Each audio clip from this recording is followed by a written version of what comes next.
जय हरी माऊली.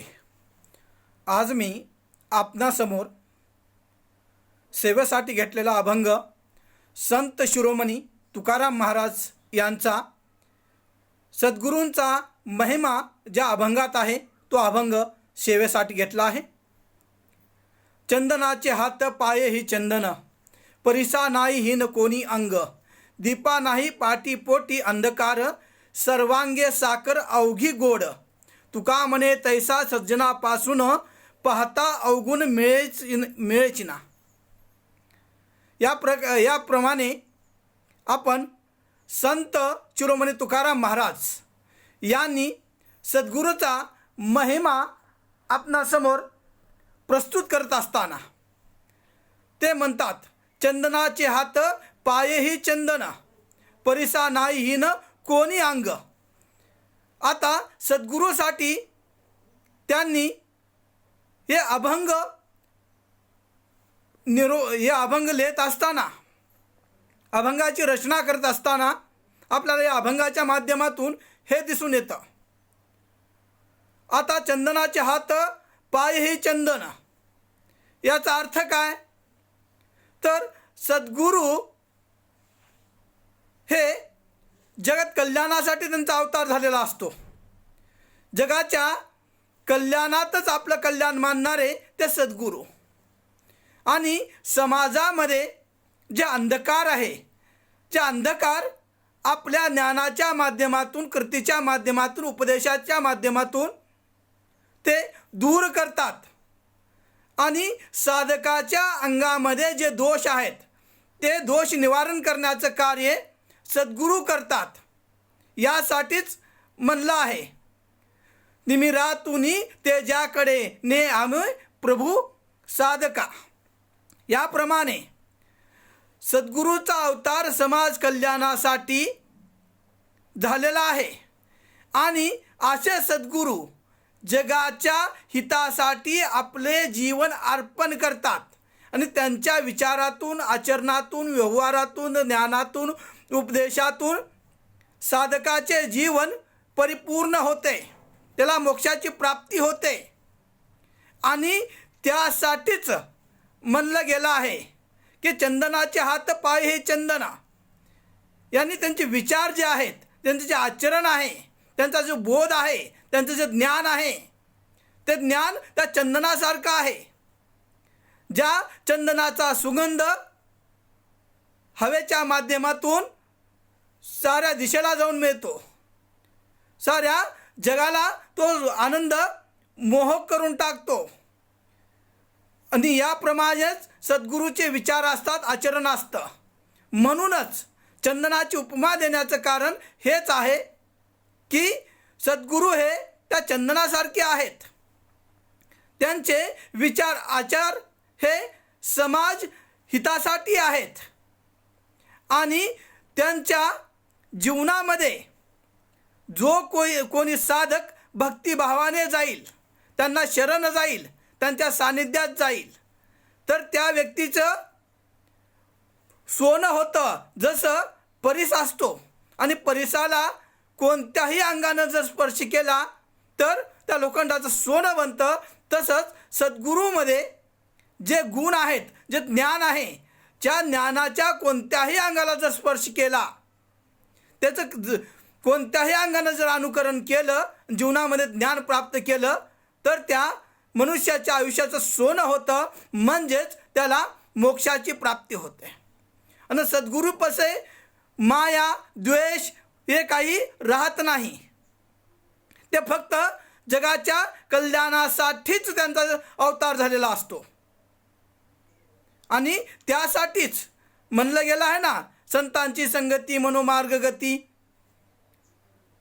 कारण संतांमध्ये ममत्व असतं, प्रेम असतं, दुसऱ्याबद्दल सद्भावना असते, जीवनामध्ये त्याग असतो. आणि या सगळ्या गोष्टीमुळे सद्गुरूचे जे जीवन आहे चंदनमय झालेलं असतं. भलेही व्यावहारिक जीवनामध्ये चंदनाच्या बुडाला साप असतात असे म्हणलं जातं, पण त्या सापाला सुद्धा त्या चंदनाचा सुगंध लागतो. तसेच जर कितीही वाईट माणूस सद्गुरूच्या चरणामध्ये सानिध्यामध्ये गेला त्याला सुद्धा सद्गुरूच्या ज्ञानाचा सुगंध लागतो. आणि म्हणूनच त्या सद्गुरूची महिमा संत तुकाराम महाराज अभंगाच्या माध्यमातून आपल्या समोर सांगतात. आपण बघतो सद्गुरूच्या जीवनामध्ये कितीही त्रास झाला तरी ते फक्त समाज कल्याणच त्यांच्या मनामध्ये असतं आणि त्यासाठीच त्यांचा जन्म झालेला असतो. आता आपण सद्गुरूच्या जीवनातला त्रास पाहायचाच झाला तर आपण अनेक उदाहरणं ठेवू शकतो समोर.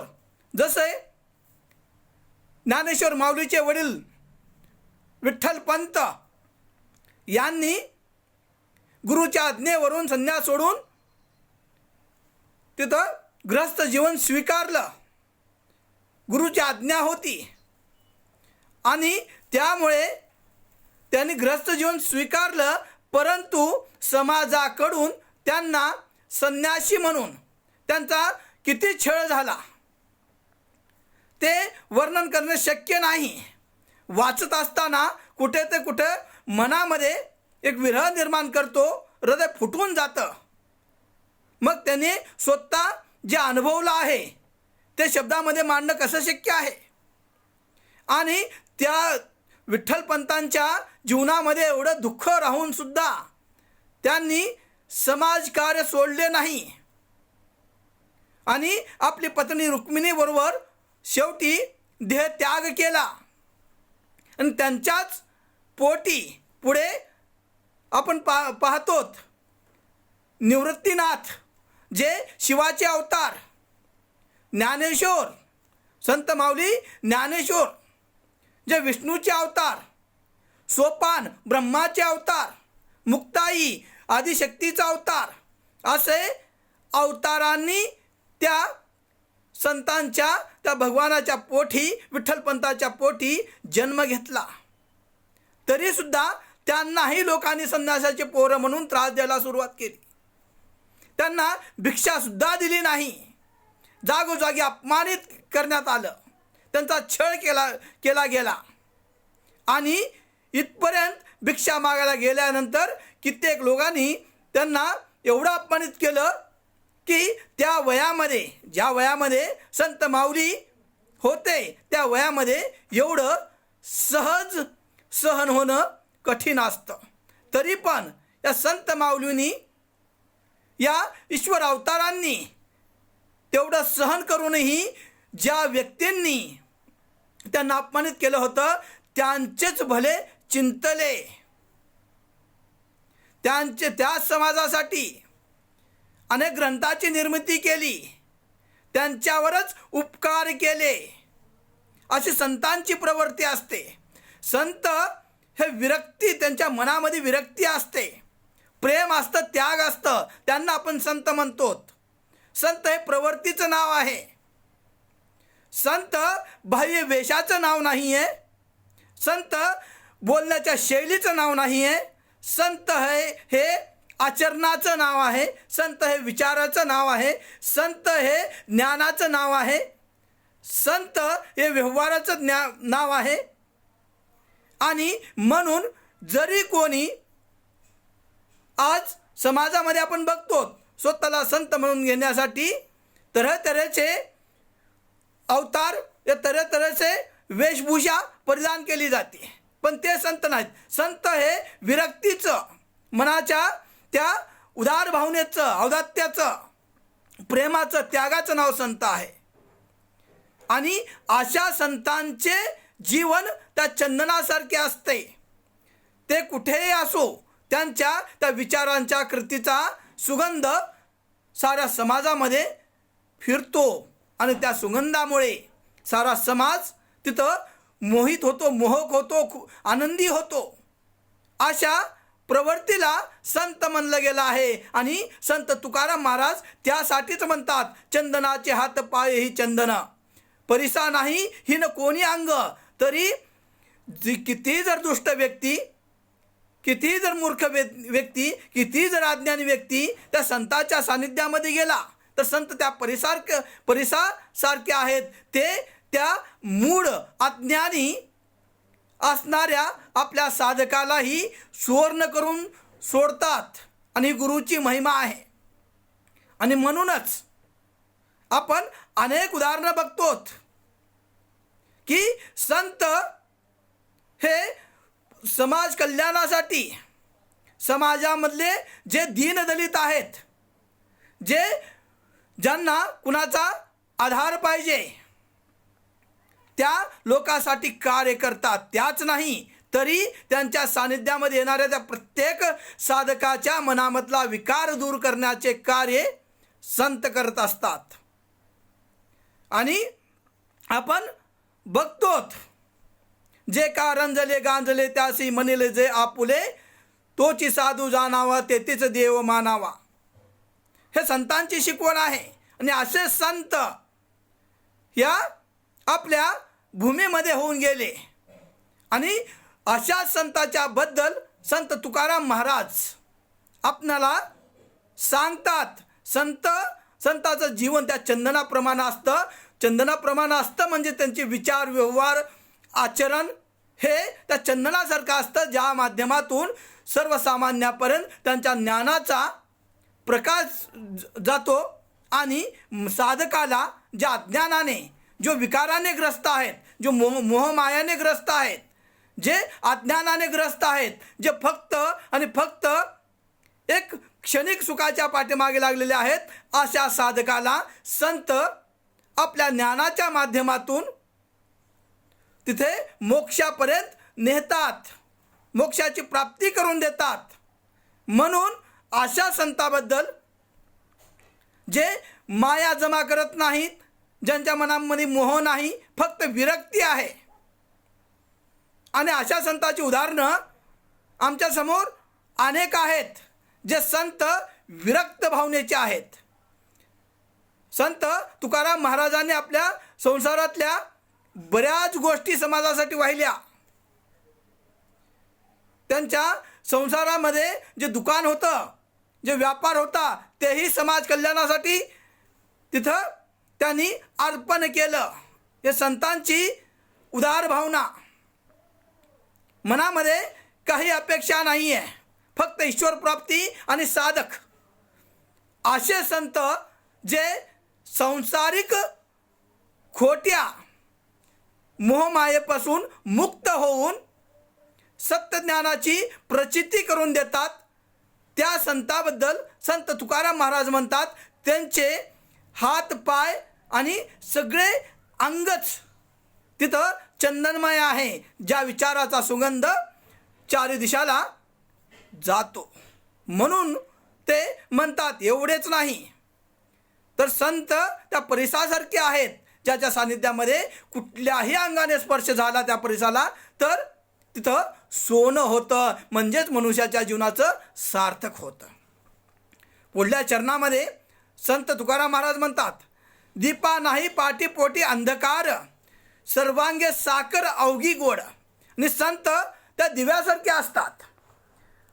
संत त्या दिव्यासारखे असतात म्हणजे राजाच्या महलातही तो दिवा तसाच प्रकाश देतो.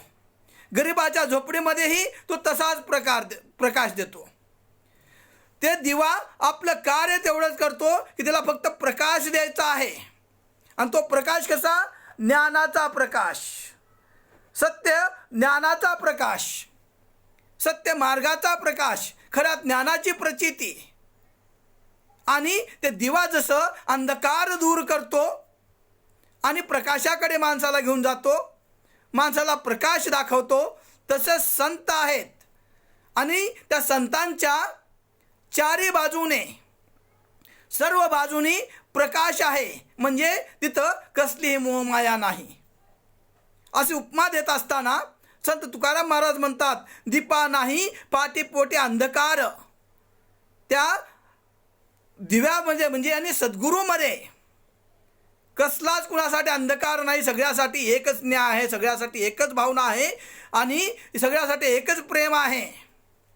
जसं आईचं प्रेम आपल्या सगळ्या संतानावर, आपल्या मुलांवर सारखं असतं, कमी जास्त नसतं. तसंच संतांचे जे विचार आहेत, जे प्रेम आहे, तर सर्व समाजावर एक सारखा असतं. जसा दिवा सगळ्याला सारखा प्रकाश देतो. मग तो श्रीमंत आहे, तो गरीब आहे, तो अस्पृश्य आहे, तो सवर्ण आहे, असा कोणताही भाव दिवा करत नाही, दीप करत नाही. स्वतः जळतो, स्वतःची आहुती करून तिथे समाजाच्या भल्यासाठी आपण जळत राहतो. तसे सद्गुरू असतात. म्हणून अशा सद्गुरूच्या प्रती संत तुकाराम महाराज म्हणतात, दीपा नाही पाटी पोटी अंधकार.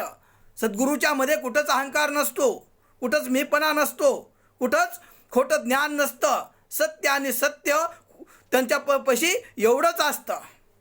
म्हणून आणि यापुढे जाऊन सद्गुरू ह्या त्या साखरेसारखे असतात. साखर कुण्याही अंगाने खाल्ली तरी गोडच लागते.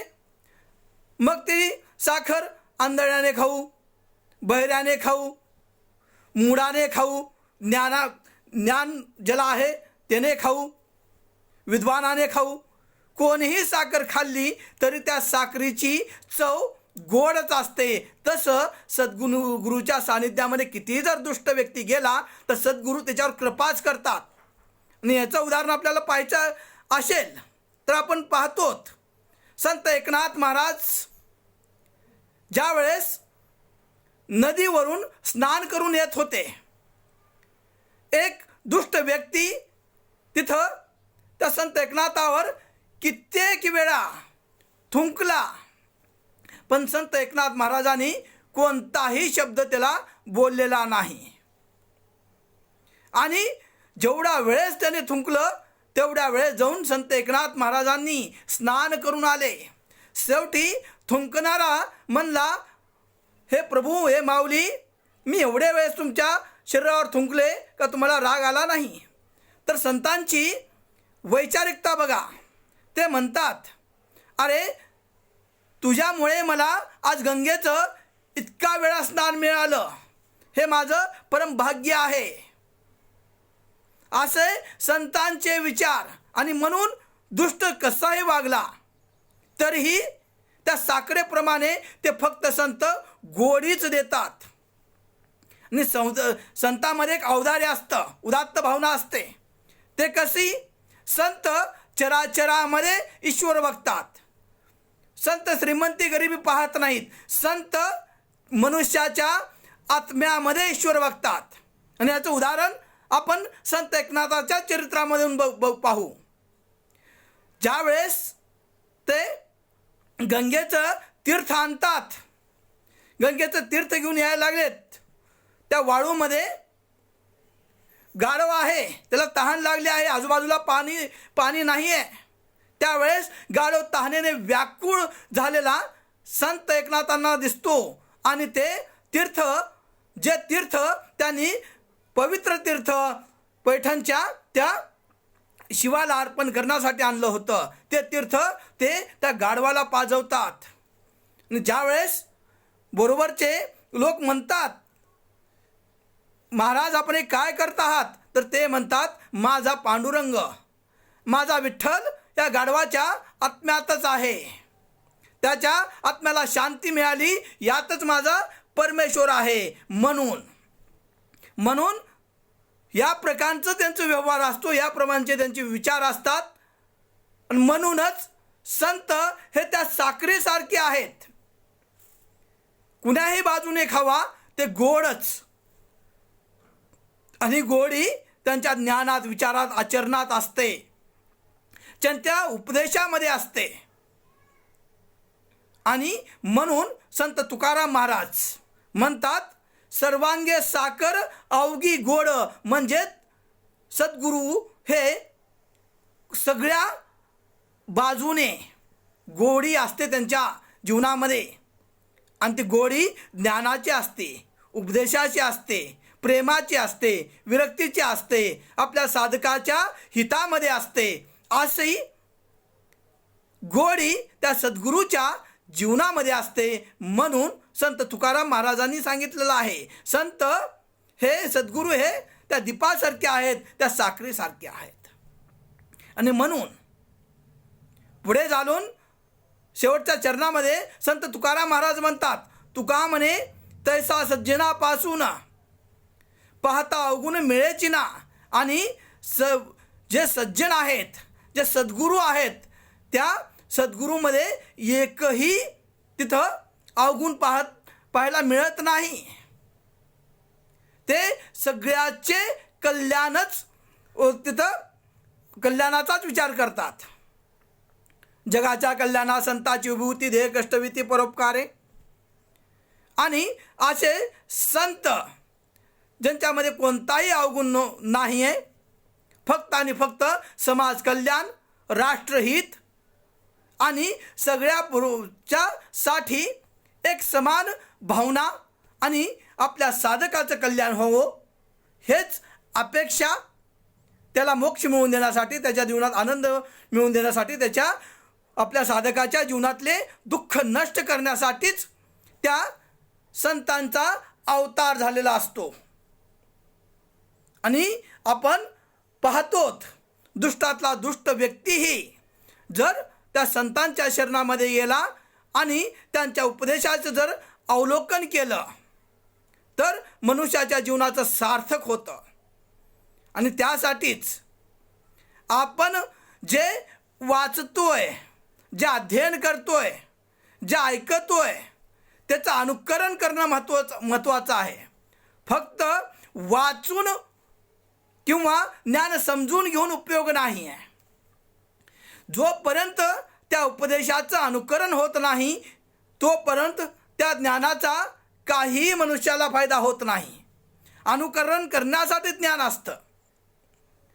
फक्त लोक सांगे ब्रह्मज्ञान, आपण कोरडा पाषाण, हे नाही चालत. त्यामुळे संत जे करतात तेच बोलतात, तेच सांगतात. आणि त्यासाठी असे संत जे चंदनासारखे असतात, परिसासारखे असतात, त्या दीपासारखे असतात, त्या साखरेसारखे असतात. आणि त्यांच्यामध्ये जीवनामध्ये कोणताही दोष नसतो. फक्त आणि फक्त त्यांच्या मनामध्ये ईश्वराची आराधना, साधकाला योग्य मार्ग मिळावा आणि त्याच्या जीवनाचं कल्याण व्हावे एवढीच त्या संतांची इच्छा असते. म्हणून स्वतः त्रास सहन करून सुद्धा ते समाज कल्याणाचाच विचार करतात. जसे आपण झाडाखाली थांबलो तर झाड स्वतः पाऊस झेलतो, पावसामध्ये उभा टाकतो आणि आपल्या आश्रयाला उभा टाकलेल्या त्या व्यक्तीला तिथं आश्रय देतो. किंवा उन्हामध्ये झाडाच्या खाली थांबलो तर ते झाड स्वतः उन्हामध्ये असते आणि तिथं त्या आपल्या आश्रयाला आलेल्या व्यक्तीला सावली देते. ते संत हे त्या झाडासारखे आहेत. त्या झाडाचा उपयोग जसा तोडल्यानंतरही घरामध्ये उपयोग होतो, तरी पण कधी ते झाड आपल्या सर्व सेवेसाठी आमच्यासमोर प्रस्तुत असतं. तसेच संत आहेत आणि म्हणून त्या सद्गुरूच्या सानिध्याला मनुष्य जीवनामध्ये अनन्यसाधारण महत्त्व आहे. आणि या अभंगातून आपण सद्गुरूचा महिमा संत शिरोमणी तुकाराम महाराज यांच्या अभंगातून त्याचे निरूपण करण्याचा प्रयत्न केलेला आहे. शेवटी मोबाईलवर मर्यादा पडतात. त्यामुळे जय हरी.